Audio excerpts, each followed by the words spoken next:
Umar bin Khattab रज़ियल्लाहु तआला अन्हु बहुत ही क्रूशल टाइम पर मुसलमानों के दूसरे खलीफा बने,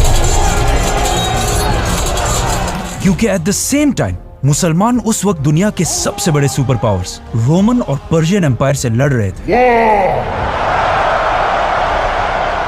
इन तीनों एम्पायर्स में फर्क यह था कि रोमन एम्पायर पिछले 1000 साल से दुनिया की सबसे बड़ी सुपर पावर थी और पर्शियन एम्पायर भी पिछले 800 साल से दुनिया की दूसरी बड़ी सुपर पावर थी। और इन दोनों से एक ही टाइम पर लड़ कौन रहा था? मदीना की रियासत,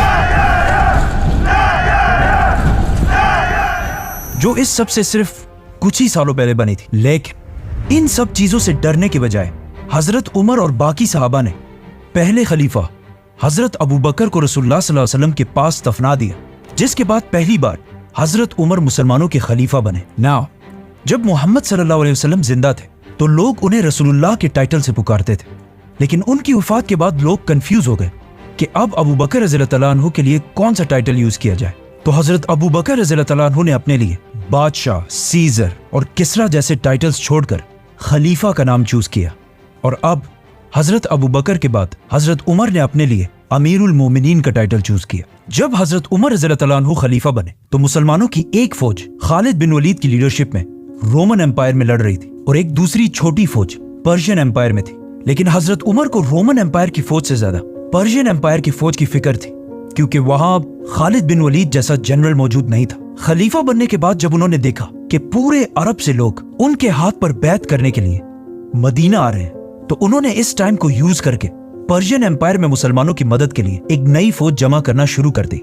लेकिन यहाँ एक बहुत बड़ा मसला हुआ कि हजरत उमर मस्जिद नबवी में बार बार मुसलमानों को जिहाद की तरफ बुलाते रहे, लेकिन पहली बार उन्होंने देखा कि पर्शियन एम्पायर से लड़ने के लिए मुसलमानों में कोई भी तैयार नहीं था। और ये इसलिए नहीं था कि मुसलमान लड़ लड़ कर थक चुके थे, बल्कि इसलिए क्योंकि उन्हें पता था कि खालिद बिन वलीद पर्शियन एम्पायर में नहीं बल्कि रोमन एम्पायर में, और उनके बगैर कोई भी जंग जीतना इम्पॉसिबल है। ये देखकर हजरत उमर समझ गए कि अब जो ये नए मुसलमान हैं, इनका यकीन और ट्रस्ट अल्लाह की बजाय खालिद बिन वलीद के साथ ज्यादा अटैच्ड, जो मुसलमानों की इस एम्पायर के लिए बहुत बड़ा मसला था। 3 दिनों के बाद हजरत उमर ने एक दिन बहुत सख्त गुस्से के साथ स्पीच की, तो उनमें से एक मुसलमान अबू उबैद, जो सहाबी भी नहीं थे, खड़े हुए और कहा मैं जिहाद के लिए तैयार हूँ। जिसके बाद आहिस्ता आहिस्ता और भी लोग आगे आने लगे। तो हजरत उमर रज़ियल्लाहु तआला अन्हु ने 1000 की फौज बनाई और उसका लीडर अबू उबैद को बनाकर पर्शियन एम्पायर की तरफ रवाना किया।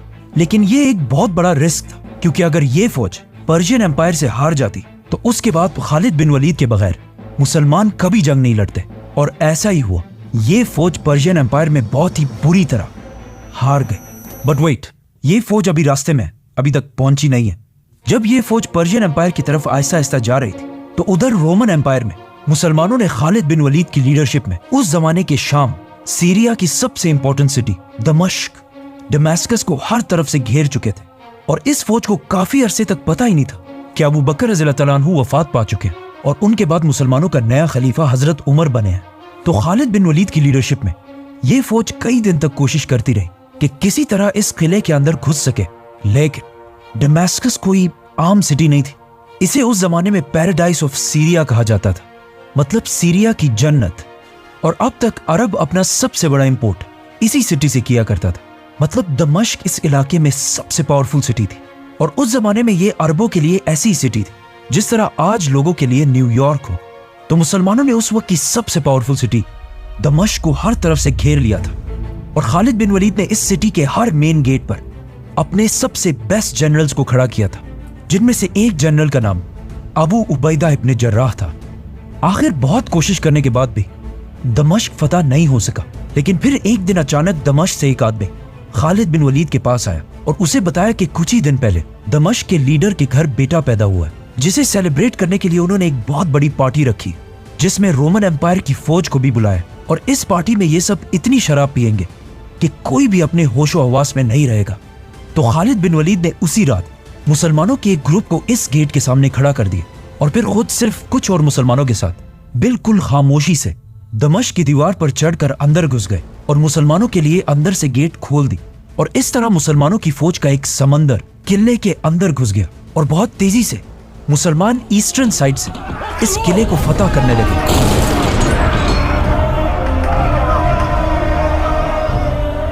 लेकिन इस किले का जनरल इस सिटी के दूसरे साइड पर बैठा हुआ था। तो जब उसे पता चला कि अब उसके पास कोई ऑप्शन नहीं है और मुसलमान किले में घुस चुके हैं और कुछ ही देर में मुसलमान इस पूरे सिटी को फतह कर लेंगे, तो उसने जल्दी एक लेटर मुसलमानों के दूसरे बड़े जनरल अबू उबैदा की तरफ भेजा कि मैं इस सिटी को मुसलमानों के सामने सरेंडर कर रहा हूँ, सिर्फ एक शर्त पर कि मुसलमान कोई माले गनीमत नहीं लेंगे। अब अबू उबैदा इब्न जर्राह को इस बात का पता नहीं था कि खालिद बिन वलीद और उसके सोल्जर्स दमिश्क को फतह करने वाले हैं, तो उन्होंने उस रोमन जनरल के सरेंडर को कबूल कर लिया। अब थोड़ी देर बाद जब खालिद बिन वलीद को अबू उबैदा रज़ियल्लाहु तआला अन्हु की डिसीजन का पता चला, तो अगर वो चाहते तो अबू उबैदा के इस एग्रीमेंट को फाड़कर दमिश्क को तलवार के जोर पर भी फतह कर सकते थे और यहाँ से सारा माले गनीमत उठा सकते थे। लेकिन खालिद बिन वलीद ने अबू उबैदा के एग्रीमेंट को मानकर अपनी सारी फौज को पीछे हटने का हुक्म दिया और इस तरह दमास्कस उस जमाने की सबसे ताकतवर सिटी हजरत उमर के कंट्रोल में आई। नाउ ये सब कुछ तो यहाँ रोमन एम्पायर में हो रहा था, लेकिन इस सब से बहुत दूर पर्शियन एम्पायर की तरफ जो फौज रवाना की गई थी वो बिल्कुल पहुंचने ही वाली थी। और पहुंचने के साथ ही अबू उबैद ने देखा कि पर्शियन एम्पायर सामने से बहुत बड़ी फौज तैयार कर चुकी है। जब अबू उबैद मुसलमानों की फौज लेकर पर्शियन एम्पायर पहुंचे, अबू उबैद नॉट अबू उबैदा, ये दो डिफरेंट शख्सियात हैं। अबू उबैद और उनकी फौज ने पर्शियन एम्पायर पहुंचकर देखा कि पर्शियन बादशाह ने खालिद बिन वलीद की एब्सेंस में मुसलमानों के खिलाफ 3 बहुत बड़ी फौजें तैयार की है जो बहुत तेजी से मुसलमानों की तरफ बढ़ रही हैं। आखिर मुसलमानों और पर्शियन फौज इस ब्रिज के सामने एक दूसरे के आमने सामने हुई, तो पर्शियन जनरल ने मुसलमानों को ये ऑफर दी कि या आप ब्रिज क्रॉस करके इस तरफ आए और या हमें उस तरफ आने दें। अब यहाँ अबू उबैद से एक बहुत बड़ी गलती हुई, उन्होंने अपने मुसलमान जनरल्स की बात नहीं मानी और खुद मुसलमानों की फौज को ब्रिज क्रॉस करने का हुक्म दिया। अबू उबैद खुद सहाबी नहीं थे और इनकी एज भी बहुत कम थी। जब हजरत उमर रज़ियल्लाहु तआला अन्हु ने इन्हें मुसलमानों की फौज का जनरल बनाया, तो सहाबा ने कहा कि आप इसे नहीं बल्कि किसी सहाबी को जनरल बनाए। लेकिन अबू उबैद वो वाहिद इंसान थे जो सबसे पहले जिहाद के लिए खड़े हुए थे, इसीलिए हजरत उमर ने इन्हें एक ऐसी फौज का कमांडर बनाया जिसमें इनके अंडर बहुत सारे सहाबा कराम भी थे। आखिर मुसलमानों की फौज जो ऑलमोस्ट 9000 थी, उन्होंने ब्रिज क्रॉस कर ली और जंग शुरू हुई। रोमन एम्पायर में दमास्कस और पर्शियन एम्पायर की हीरा सिटी फतह करने के बाद अब दुनिया में हर कोई मुसलमानों को एक सीरियस थ्रेट समझने लगा था। तो जब अबू उबैद ने अपने घुड़सवारों हॉर्समैन को पर्शियन एम्पायर पर हमले का हुक्म दिया, तो वो सामने पहली बार पर्शियन एम्पायर की फौज में हाथियों को देखकर बिल्कुल डर गए और आगे बढ़ने के बजाय पीछे भागने लगे। ये देखकर पर्शियन एम्पायर ने मुसलमानों पर हमला कर दिया और उनके हाथी बहुत सारे मुसलमानों को शहीद करने लगे। एक हाथी ने तो इवन अबू उबैद को उनके घोड़े से गिरा दिया और फिर उनके सीने पर पांव रख के बिल्कुल क्रश कर दिया।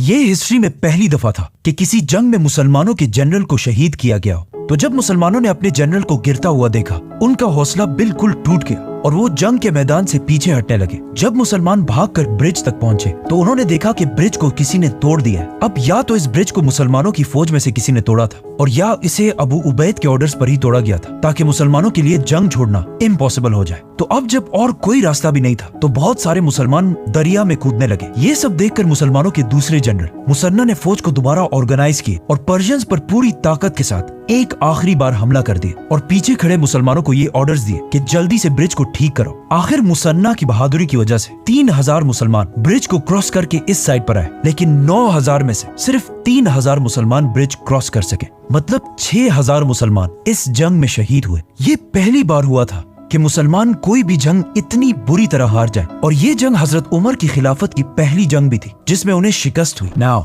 एक बार फिर मुसलमानों ने देखा कि एक तरफ खालिद बिन वलीद की लीडरशिप में उन्होंने दमिश्क जैसे अजीम सिटी को फतह कर लिया और दूसरी तरफ मुसलमान पर्शियन एम्पायर में एक आम सी जंग हार गए। जिसके बाद ये बातें पूरी एम्पायर में फैलने लगी कि इससे पहले जब खालिद बिन वलीद पर्शियन एम्पायर में थे, तो वहाँ मुसलमान हर जंग जीत रहे थे और रोमन एम्पायर में मुसलमान हार रहे थे। फिर जब खालिद बिन वलीद पर्शियन एम्पायर से रोमन एम्पायर की तरफ गए, तो रोमन एम्पायर में मुसलमान जंग जीतने लगे और पर्शियन एम्पायर में हार गए। इन सारे हालात से यंग मुसलमानों का ये माइंडसेट बनने लगा कि जंग में फतह सिर्फ सैफुल्लाह खालिद बिन वलीद की लीडरशिप में ही मिल सकती और उनके बगैर चाहे जो भी हो जंग नहीं जीत सकते। तो जब खालिद बिन वलीद मुसलमानों की फौज के जनरल होते थे, तो उनकी फौज भी फुल मोराल के साथ लड़ती थी लेकिन जब खालिद बिन वलीद नहीं होते थे तो मुसलमान उस पैशन के साथ जंग नहीं लड़ते थे। इन सारी बातों का मदीना में बैठे मुसलमानों के खलीफा हजरत उमर रज़ियल्लाहु तआला अन्हु को बहुत अच्छी तरह पता था। तो इन सारे हालात को कंट्रोल करने उन्होंने एक बहुत ही सख्त डिसीजन ली कि अब टाइम आ गया है कि मुसलमानों के इस फौज के अजीम जनरल खालिद बिन वलीद को उनकी पोजीशन से हटा दिया जाए और उनकी जगह एक नया आर्मी चीफ लगाया जाए।